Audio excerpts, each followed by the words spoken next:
Burgess here with Music Marketing TV, and today we're going to be taking a look at RealRick and 5 tips you can use to write guitar parts with it. Let's dive in. So the first one is don't be afraid to use velocity switches, key switches, and automations. These ones are kind of obvious, but I actually highly recommend using all 3 because they sort of make you work at a certain level of detail. If you only use automations, you may overlook some of the things when it comes to velocity. And if you only use velocity and never automate anything, you're going to be missing out on things very possible, such as cool bend notes. For example, while you're working on the MIDI, it's very convenient to be able to just change the velocity to do something else. In this case, RealRick has a velocity effects section where you can pick a articulation. So in this case, I picked bridge mutes. I believe it starts off on pinch harmonics, if I'm not mistaken, but it might be something else. Pinch harmonics are really great for a high velocity note too, kind of intuitive. But I like the bridge mute a lot of the time because it just sort of fits with what's going on here. For example, I'm mixing the bridge mutes in with the other notes here and, just giving it that vibe. And that allows me to make much more convincing rhythms and things that a real guitar player would do anyways. Key switch wise, I have a few hammer on key switches. If you come down to the key switch area, you turn it on with this button here, and then you can turn on the ones that you want. So you can put them all next to each other if you want. But basically, when you put this note down while the other notes are playing, they'll do that thing. So the one I want to show you is the unison bend. So here I've got this unison bend. It's this key switch here. If we play it, you can see that it's highlighting this one. There's some MIDI offset stuff going on, and your dot might be slightly different. In FL, there's a 2-octave shift. So what would be B2 here is actually B0 here. It's because there's negative octaves. This is a whole other discussion. But I highly recommend just having it open and push the note so it'll light up and tell you if you're going to use that one. And then, we've got this high note here. There's 3 of them because there was originally 3 notes, but it does that thing. And you should definitely come in here and just have a look at, what do you think the guitar player would do at that particular moment in time, and consider adding some key switches to make it happen. Now, the last one is automation. So automation wise, I've got a few automations happening, some panning, some overdrive, but when it comes to the instrument itself, I am automating the pitch and I am automating the mod wheel. Now the mod wheel has various behaviors. It's right here. This MW stands for mod wheel, and I'm on modulation. You can choose the others. They'll do different things depending on the mode that you pick. I'm going to stick with modulation here, and let me just give you a brief demonstration of what automation can do. Automation is great because when we have these longer notes, the guitar player is not just going to let that sit there usually. They're going to do something with it. In this case, we get a little bit of that vibrato stuff. So that's the kind of flair. Automation is also fantastic for pitch bends. For example, I have here a range set to 12. This is kind of important if you're an FL user. It's defaulted at 2. If you want a full octave, you're going to want to set this to 12 before you automate it. So here I've got, for example, a bend right here. You can hear it drop if we make it really extreme.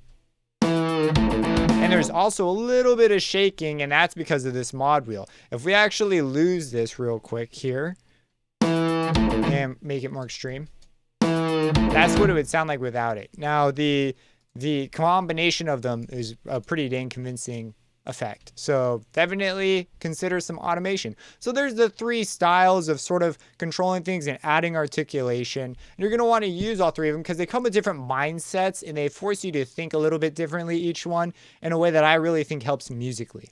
The second tip is to write the general notes and then fill in the detail. So right now you're seeing all the details starting out, right? I've already got my automations. I've already got my key switches. So you're seeing the final product. But when you're writing this stuff, the first thing you need to do is get a solid idea. And the ideas will come across even when you only have, just the regular articulations. There's no fancy stuff. You're not modifying anything. Like this sort of stuff. You can write that out and have it already ready to go without any of the extra details yet. So get down some general strokes of what you want to do, and you can come in later and move notes subtly around, add those key switches, add those automations. That's really going to sell it. For example, this bend, this high note bend we have, or unison bend, this was originally 3 notes, as was evidenced by this. And I came in and I decided to change it up later, but I always had the high note up there because that was part of the idea that I was rolling with at the time. So that's just generally how I tend to work. I like to get my idea down first and then go in and sort of dress it up. Once I know my starting point, my starting idea is really good.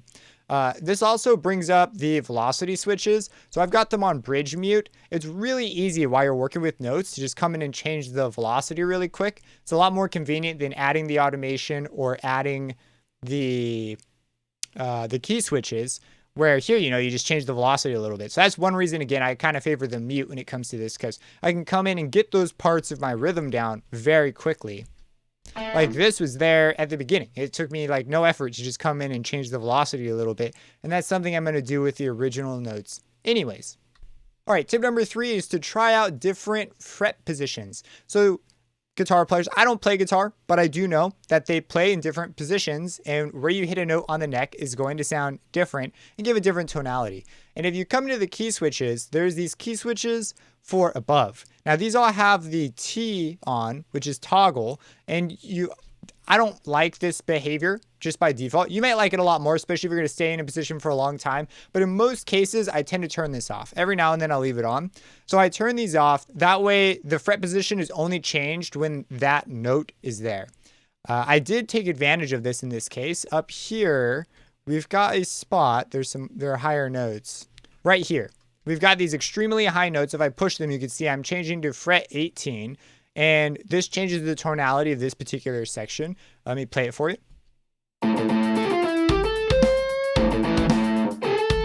If I go ahead and remove these, or not remove them, but move them so the fret position doesn't change.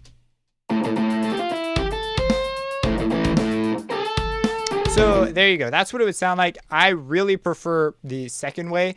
Since I don't play guitar myself, I have no idea how reasonable this is. I sort of let the program decide, how to do things. And I just sort of see it as a timbre change. So if you're going for ultra realistic stuff, that's going to require a little bit more knowledge about the guitar than I can provide you here. But this is how I like to go about it and just try things out. Like, I know that it's like a little area. So I'm like, I don't know if that's like crazy hard or not, but I really like how it sounds. So I'm going to go with that. Tip number 4 is do not be afraid to add a second note into mix-in mutes. So that's the secret to getting a lot of these rhythms, is having mutes in strategic places. So instead of having everything muted, go in and find those notes that you think are really going to emphasize rhythms. I like to use mutes either as a note ends and the mute acts as sort of an ending phrase. For example, right here. Bum, bum. This is like a very short note. It really fits characteristically to stop something, and it has a rhythm to it. Here again, we have that. And then the other way I like to use them is as sandwiches, like right here. Mute, not muted, mute. And I find that if you generally go with those two things, you tend to get these really nice rhythms going. And so if you're having a hard time deciding where mutes go, try the sandwich, or try having it unmuted and then end it with a mute. You could also, I guess the last variation would be start with a mute and then open, and that could be also very cool.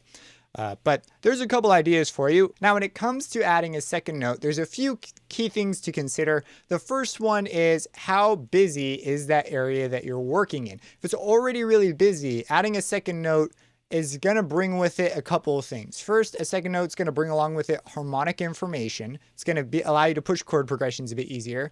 Second, it's going to sound more complicated because now you've got more notes happening. And third, you're going to have an accent, a harmonic accent. So there's more information at that one spot. It's going to have the same effect as adding an accent, plus the second note, it's going to be louder. So that's what the notes are going to do with it. So when you have a really busy section, how busy is the section? That's some things you want to consider. The next thing you want to consider is, do you want to push chords or are you pushing rhythm? Are you going to push harmony or are you going to push rhythm? That's going to change how important it is to pick if you want to add some chords. So for example, let me walk you through 2 cases in my small track here. So the first case, I have this sort of open thing, not super busy. There's lots of rests everywhere. So this case is clearly doing two things. First, it's pushing a little bit of harmony, but it's largely pushing a rhythm. We're filling in a rhythm, and because it's so empty, I wanted to add another note so that it becomes more interesting. If I were to take this away, and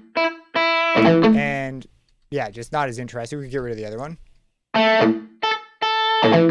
So the chord here really is a good decision because it sort of fits a lot of those things that I would need it for. Let's go over to a case where it's a little more dicey of a call over here. So I have here my final riff that's going to end it, and I've already got a pretty good line. If we go ahead and mute these, this is what it sounds like. That's what we have, and then it ends. But I figured, hey, this is kind of busy. It's not super busy though, and we could use some accents to sort of liven it up. So here I put in some notes that fit the progression and just sort of give it a little more life. I didn't go for the third one. When you listen to it in context, I think it fits really well. I tried the third one. It just felt like a little much.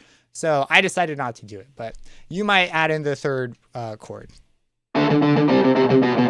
But there's a little bit of my 2 cents on when you would want to add a second note. And then the last one, I guess, this is the biggest, most important one, is use your musical intuition. A lot of times you're going to have a sense for where these notes will work, what notes they should even be, and you'll be able to just follow that. That gets me like 90% of the way there. This other stuff I'm describing is like the last 10%. Tip number 5 is, again, automation. Bends are your friend. Whenever you have long notes, you're going to want to consider, will an automation work there? If you ever have a note that sits statically, you're going to want to really consider it, because if you have a lot of them, they can really begin to stick out as kind of weird. But if every single note is moving, that can also be a little bit distracting. So when you come in, and the reason I want to bring automation up twice is because it's smooth. It's a very smooth effect. It fades in and out. It's not like mutes that are very sudden and rhythmically sort of demanding. Over here, this is like a style thing. Automations tend to be linked